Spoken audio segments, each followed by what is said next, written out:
Ngayon naman, ating saksihan ang masiglang galaw ng ating mga batang mula sa pangkatlaro, ikalawa sa kanilang pagtatanghal ng Pipit Dance.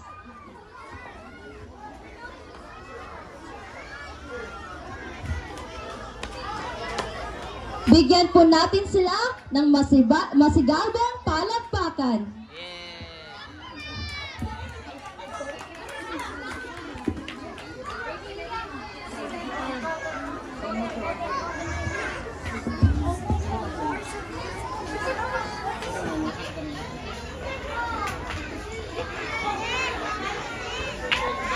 Ating saksihan ang masiglang galaw ng ating mga bata mula sa pangkatlaro ikalawa sa kanilang pagtatanghal ng Pipit Dance.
Ang nangyari ay nahulog, ngunit ba